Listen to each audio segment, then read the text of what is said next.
कधी विचार केला आहे का की आपल्या देशातल्या लाखो लोकांसाठी अन्न आणि आर्थिक विकासाची एक प्रचंड मोठी संधी कुठे दडलेली असेल? समुद्रात नाही, तर आपल्याच देशातल्या विशाल जलाशयांमध्ये. आज आपण याच नव्या नील क्रांतीबद्दल सविस्तर बोलणार आहोत. तर सुरुवात करूया एका मोठ्या घोषणेपासून. सरकारने नुकतंच एक पाऊल उचललंय, जे देशाच्या मत्स्यपालनाचं भविष्यच बदलू शकतं. चला बघूया ही योजना नेमकी आहे तरी काय. पण मग प्रश्न येतो की एवढ्या मोठ्या जलाशयाच्या मध्यभागी मत्स्यपालन करायचं तरी कसं?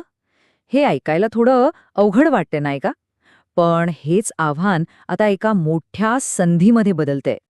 तर नुकत्याच जाहीर झालेल्या बजेटमध्ये काय म्हटलंय?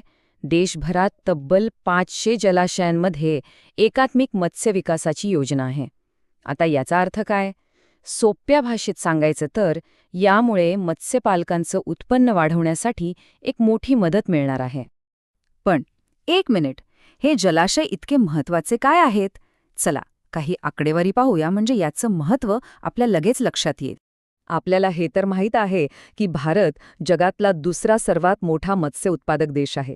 पण तुम्हाला आश्चर्य वाटेल की हे बहुतांश उत्पादन समुद्रातून येत नाही. मग येतं तरी कुठून? आणि इथेच खरी गंमत आहे. आपल्याला वाटतं की सगळी मासेमारी समुद्रात होत असेल, पण तसं नाहीये.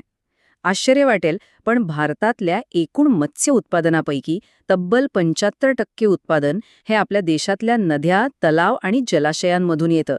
हो, 75%. समुद्राचा वाटा फक्त 25% आहे.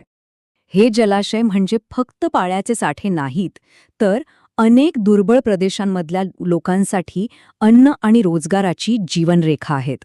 त्यांच्या आयुष्यावर याचा थेट परिणाम होतो. आणि याचा विस्तार किती मोठा आहे हे यावरूनच बघा. मध्य प्रदेशात सर्वात मोठा जलाशय क्षेत्र आहे, तर तामिळनाडूमध्ये जलाशयांची संख्या सर्वाधिक आहे, 8,000पेक्षा जास्त. गेल्या काही वर्षात उत्पादकता दुप्पट झाली आहे, जी एक चांगली गोष्ट आहे. पण अभ्यासातून असं दिसतंय की आपल्याकडे सध्याच्या उत्पादनाच्या तिप्पट उत्पादन करण्याची क्षमता आहे. विचार करा, ही किती मोठी संधी आहे. बरं, मग ही एवढी मोठी वाढ शक्य कशी होणार? ह्यामागे एक खूपच नाविन्यपूर्ण तंत्रज्ञान आहे. चला ते काय आहे ते समजून घेऊया. याला म्हणतात केज कल्चर किंवा पिंजरा संवर्धन. म्हणजे काय? तर थेट जलाशयांमध्येच तरंगत्या पिंजऱ्यांमध्ये मासे वाढवले जातात. यामुळे जागेचा एकदम प्रभावी वापर होतो. ही पद्धत खरंच खूप कार्यक्षम आहे, कारण यात नैसर्गिक पाण्याचा प्रवाहाचा आणि पोषक तत्वांचा वापर होतो. त्यामुळे शेतकऱ्यांचा खर्च कमी होतो आणि त्यांना माशांच्या वाढीवर जास्त नियंत्रण ठेवता येतं. यामध्ये कटला, रोहू यांसारख्या आपल्या पारंपरिक भारतीय प्रजाती तर वापरल्या जातातच, पण आता उत्पादन वाढवण्यासाठी तिलापियासारख्या नवीन प्रजातींचाही समावेश होतोय. म्हणजे विविधता पण वाढतीये. आता बघा, फक्त तंत्रज्ञान असून भागत नाही. त्याचा यशस्वीपणे विस्तार करण्यासाठी एका मजबूत योजनेची गरज असते, आणि सरकार नेमकं तेच करते.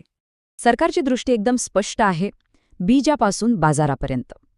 प्रधानमंत्री मत्स्य संपदा योजनेसारख्या कार्यक्रमांमधून मत्स्यपालनासाठी एक संपूर्ण आणि मजबूत व्यवस्था उभी करण्याचं ध्येय आहे. मध्य प्रदेशात सुरू असलेलं हे क्लस्टर मॉडेल याचंच एक उत्तम उदाहरण आहे. म्हणजे कसं? तर हॅचरीपासून ते खाद्य गिरण्या, शीतगृह आणि बाजारपेठेपर्यंत सगळ्या सुविधा एकाच ठिकाणी मिळतात, जेणेकरून शेतकऱ्याला कोणती अडचणी येत नाही. तर मग या नील क्रांतीचं भविष्य काय आहे? ही प्रचंड क्षमता प्रत्यक्षात आणण्यासाठी पुढे कोणती पावलं उचलणं गरजेचं आहे? या यशाची गुरुकिल्ली खरं तर 3 मुख्य गोष्टींमध्ये आहे.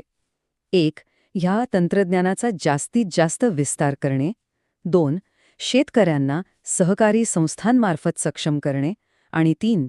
हे सगळं करताना पर्यावरणाचा समतोल राखणे. एक स्पष्ट योजना आणि नाविन्यपूर्ण तंत्रज्ञानाच्या जोरावर भारताचे हे पारंपरिक जलाशय देशाच्या अन्न सुरक्षेची आणि आर्थिक विकासाची गुरुकिल्ली बनण्यासाठी पूर्णपणे सज्ज आहेत. ही नील क्रांती खरंच भारताचं भविष्य बदलू शकते.